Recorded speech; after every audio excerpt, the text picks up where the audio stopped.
มารีวิวแคนไทยเส้นเก่าเส้นเคยเนาะทุกคนเนาะก็เป็นแคนลีนเงินตัวนี้แม่นราคา 1,350,000 กีบเนาะแล้วก็ตัวนี้แม่น 1,550,000 เนาะเอาขายราคาถึกๆเนาะคุณภาพเสียงมวลเนาะเป่าอากาศเย็นอากาศหนาวสินะสามารถเป่าได้เนาะลีนบ่มีมูมเนาะคันลีนมูมมันสิดังแซ่ๆนะอันนี้บ่มีดังเลยเนาะเสียงม่วนๆเนาะทุกคนเนาะก็เฮาจะมารีวิวให้ฟังเฮามีไลน์เนาะแม่นไผต้องการก็สามารถทักหาแล้วก็สอบถามได้เนาะเบอร์โทรก็77000666เนาะโทรถามก่อนก็ได้เนาะทุกคนเนาะฟังเสียงก่อนคันอยู่นครหลวงก็มาลองเอาก็ได้เนาะทุกคนเนาะเดี๋ยวเราจะมาลองตัวนี้ขี่ลามิเนอร์มาฟังเบิ่งเนาะ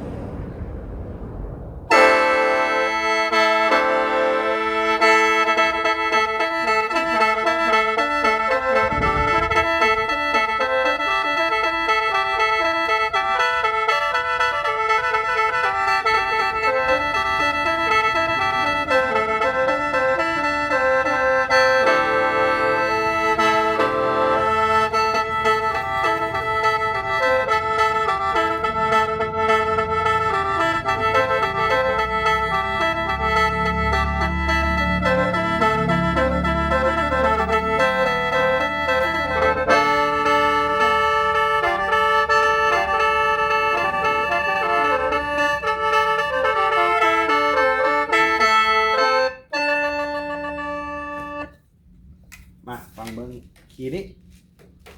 ซ่อนเมเนอร์เนาะราคาแม่น 1,550,000 กีบเนาะทุกคนเนาะโซนนี้โปรโมชั่นพิเศษนะเนาะเป็นแคนลีนเงินเด้อทุกคนเด้อแคนลีนเงินบ่แม่นลีนทองนะเนาะ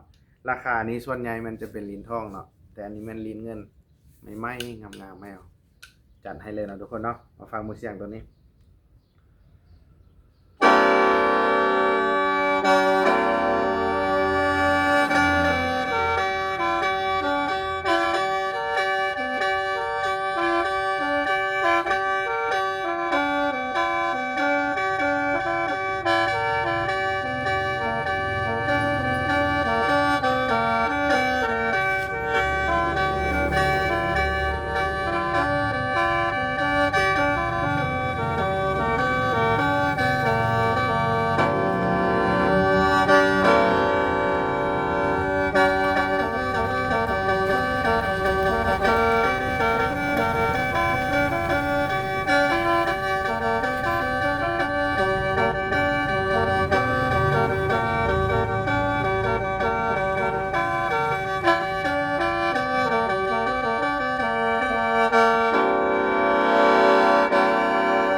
เสียงประมาณนี้เนาะทุกคนเนาะเสียงม่วนๆเลยเนาะ